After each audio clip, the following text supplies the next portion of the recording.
What if I told you the most popular video game of the last decade didn't just change gaming, it ruined it? Fortnite is more than a game your little cousin is obsessed with. It's a cultural phenomenon, and more importantly, a juggernaut that has completely reshaped how video games get made.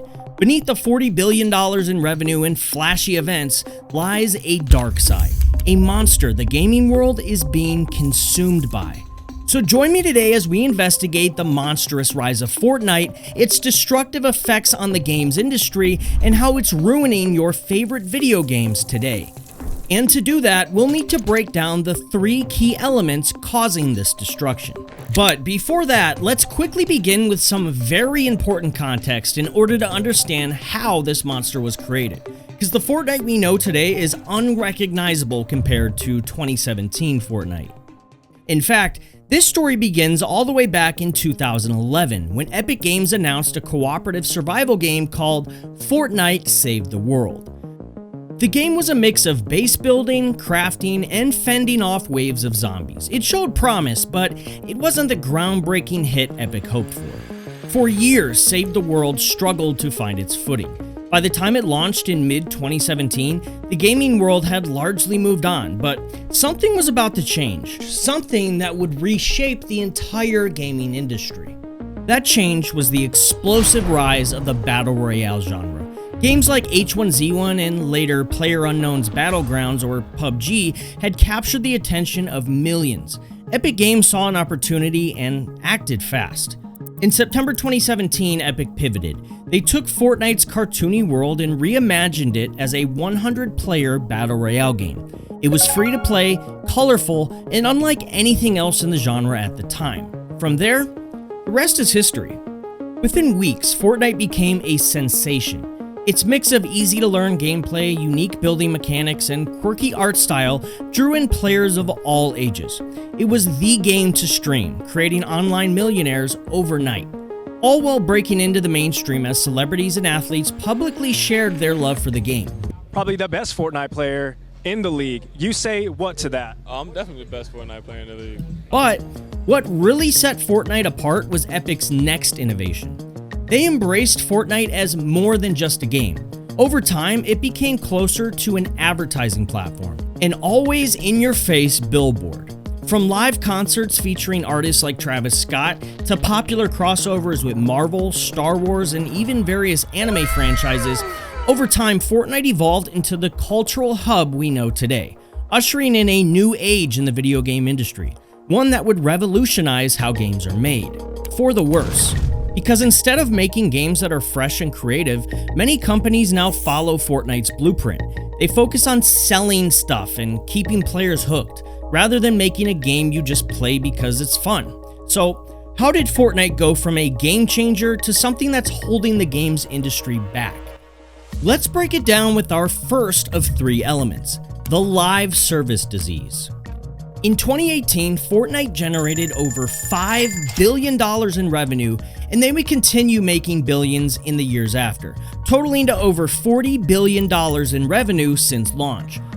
For reference, Call of Duty, one of the most popular, longest-running franchises with new games yearly, has made $30 billion in revenue since 2003. It's an insane comparison to see, and one that leaves you asking, how did Fortnite do this? This success is due to the live service model, a model which Fortnite brought to the mainstream thanks to some small tweaks.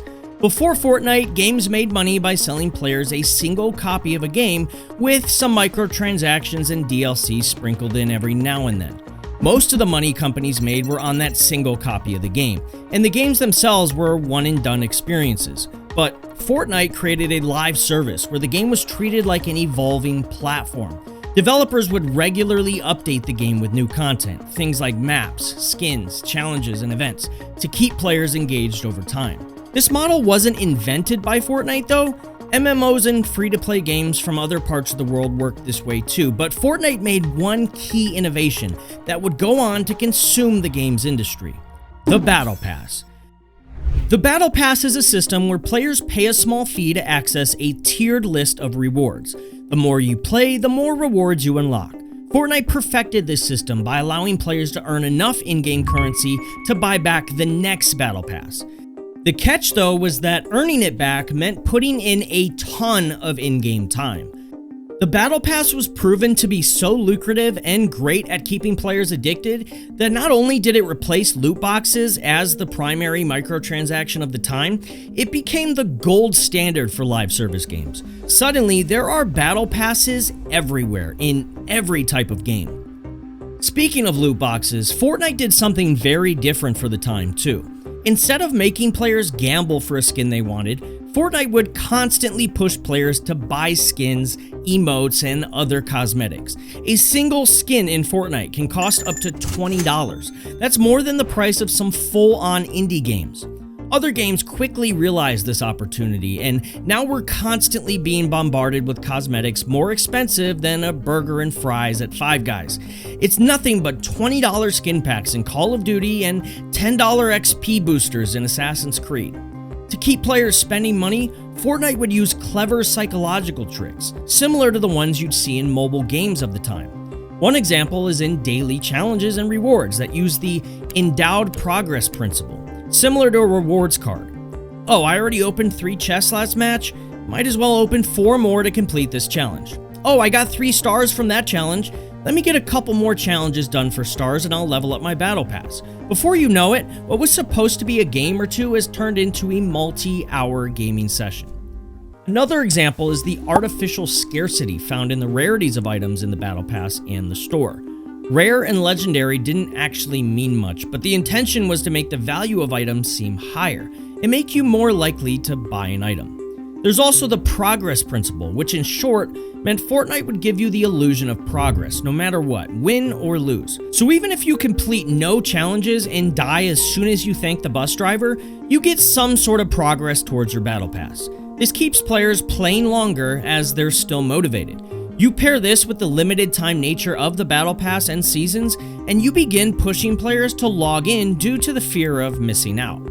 Fortnite created this ultimate recipe for insane player retention, and when you realize studies that show increasing player retention rates by just 5% boost profits up to 95%, it's no wonder Fortnite was printing money with their own unlimited money glitch. Suddenly, everyone in the games industry wanted their own money glitch, and the live service disease had started to spread. The new Call of Duty Battle Pass is your strategic path to victory. But at what cost? Well, for many players, due to those psychological tricks we just mentioned, the result is that gaming feels less like a hobby and more like a chore, especially as more and more games copy these same tricks. And that's not the only problem. Not every game needs this model. Sure, games like Call of Duty Warzone rode Fortnite's coattails to success, at one point generating over $5 million a day, but games like Anthem and Marvel's Avengers both launched as live service games and failed to deliver enough content to keep players interested. Without constant updates, these games struggled to maintain their communities and eventually fizzled out. And to make things worse, both games probably would have been successful and fun if they were built to be single-player games instead of being affected by the live service disease. In 2017, live service games made up just a small fraction of the market. By 2023, they dominated the industry, with 60% playtime being on live service titles. And it gets worse, as 95% of game devs said they were currently working on a live service title. Recently, PlayStation canceled 2 unannounced live service games, one of which was a God of War live service title. I guess they realized that adding live service to a game that found massive success as a single-player game was a bad idea. This disease, 6 years after the launch of Fortnite, only continues to infect more and more games. The live service model also puts enormous pressure on developers. Studios are expected to deliver frequent updates, new content, and flawless technical performance.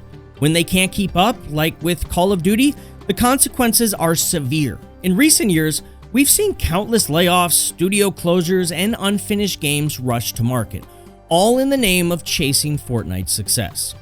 And if you still aren't convinced that this pressure hurts your favorite games, here's what it does to the people making your games. I worked about 7 days a week, between 14 and 16-hour days. And when would you go home? I would go home when I was ready to collapse, basically. Crunch, a term for mandatory overtime, was already a disturbing norm in the industry. but has only gotten worse as players and executives fiend for constant live service updates. See, Fortnite has had the benefit of building their live service over years, and because other games are rushing to catch up, it creates live services of lesser quality as developers are pushed to their limits, sacrificing their health and personal lives to meet impossible deadlines. If the people making your game aren't happy, don't expect the best work out of them. As you can see, this live service disease has completely ravaged gaming. And while some may argue that live services aren't all bad, this next element is undeniably terrible and undeniably Fortnite's fault. It's called the demise of creativity. Fortnite stood out from the moment it launched. Its colorful art style, quirky characters, and playful tone felt fresh in a gaming world that was leaning more and more into gritty realism. But as Fortnite became a cultural juggernaut, its influence spread. The damage Fortnite has done to video game aesthetics is unrepairable. Instead of encouraging innovation, Fortnite's success set a template for what games should look like and even how they should play. Bright colors, exaggerated character designs, and over-the-top cosmetics became the norm, making it harder for games with unique aesthetics to stand out. This wasn't always the case. Gaming used to be a space where creativity thrived. Titles like Okami used traditional Japanese art as inspiration. Journey conveyed emotion through minimalist design, and Shadow of the Colossus built awe with its sprawling, desolate landscapes. These games weren't just entertaining or fun. They pushed the medium forward, showing us what video games could truly be. Today, however, creativity often takes a backseat to what's marketable. Fortnite's never-ending crossovers, from Marvel superheroes to real-world celebrities, have turned games into ad platforms, where originality is secondary to brand partnerships. This approach may work for Fortnite, but for other games trying to replicate it, like Call of Duty, the result can feel soulless and commercialized. The lack of creativity isn't just about visuals either. It extends to gameplay too. Many developers now follow the same formula: grind-based progression, repetitive daily challenges, and battle passes designed to keep you hooked. Instead of experimenting with new mechanics or narratives, they play it safe, catering to trends rather than trying to set them. That's not to say innovation is dead entirely though. Smaller studios and indie developers still deliver incredible experiences. Games like Among Us or Hades prove that players crave originality. But these successes are often lightning in a bottle, overshadowed by the massive marketing budgets of live service giants like Call of Duty. Even developers who want to take risks face an uphill battle. Think about it like this. If a game costs $100 million to make and takes 5 years, then investors in your game company would expect you to beat, as an example, the ROI or return on investment of what they could have made investing $100 million into the stock market over those 5 years. For the 5 years prior to February 2024, the stock market averaged a rate of return of 14.5%. Investing that $100 million in the stock market would net you a return of $201 million. So this is our ROI baseline that the investors in your game company would expect. This means game studio budgets are increasingly tied to the expectations of long-term profitability, which according to executives and the money guys often means shoehorning live service elements into projects where they don't belong. For every creative idea that makes it to players, countless others are abandoned or diluted to fit the mold. It also means publishers have become more risk-averse than ever, investing in what they know will sell rather than betting on something new. And it's why we see so many sequels, remakes, and reboots, safe bets that build on established brands. While there's nothing wrong with revisiting beloved franchises, it often comes at the expense of groundbreaking ideas. For players, this means fewer surprises and more of the same. Gaming once felt like an adventure, a way to explore worlds and ideas you'd never imagined. Now it feels like many games are designed by a committee, chasing trends instead of charting their own paths. Imagine if games like Papers, Please or The Stanley Parable had been pitched today.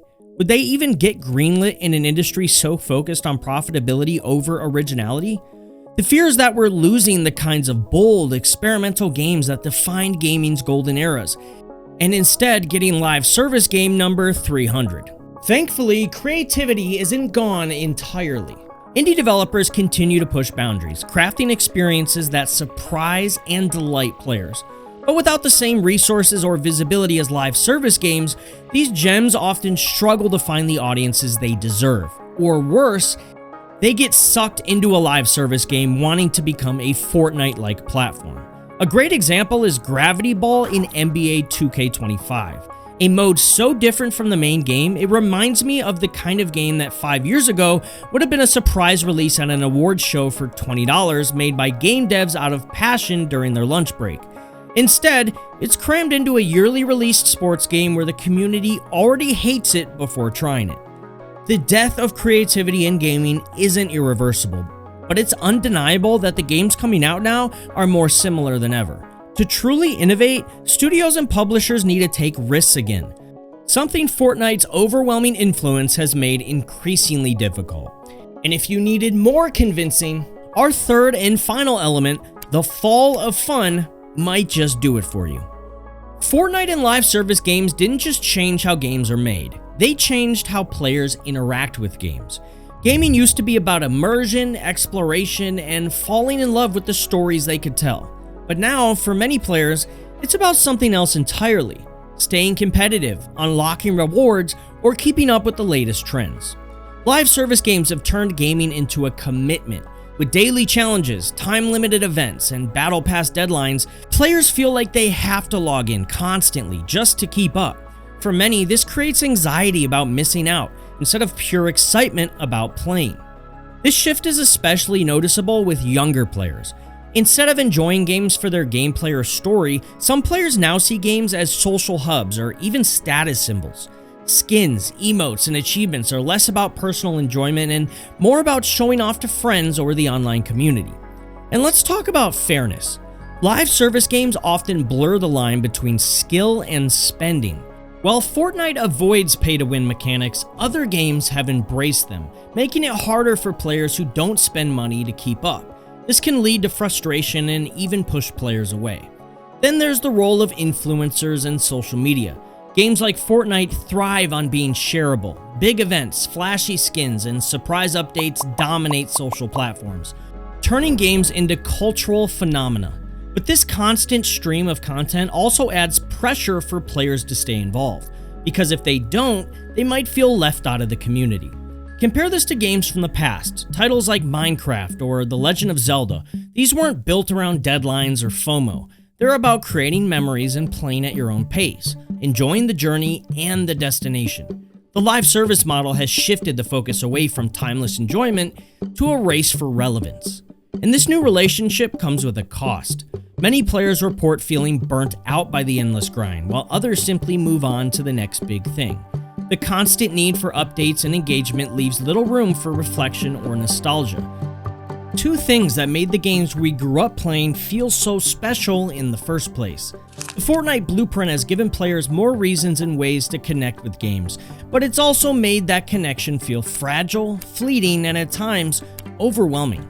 Is this the future of gaming we want? Because if we want change, we need to buy, play, and reward games that treat us well and don't burn us out. Fortnite is undeniably one of the most influential games of all time. It redefined what a video game could be, blending entertainment, social interaction, and live events into one seamless experience. Despite setting a new standard for video games and becoming a cultural phenomenon in the process, it kicked off an industry-wide plague, with live service models and monetization strategies that prioritize profits over creativity. For many players, it's why gaming has become less about discovery and joy and more about grinding, spending, and staying competitive in a never-ending rat race. Despite all this doom and gloom, though, not all is lost. The game industry can bounce back, and games like Hades 2, Animal Well, and Pacific Drive tell us that not only are there creators that dare to innovate, but players who care about creativity and originality. We need to demand more than just Fortnite clones. Anyways, thanks for watching. If you made it to the end, comment #1 Victory Royale down below. Making these videos takes a bunch of time, but your support makes it all worth it.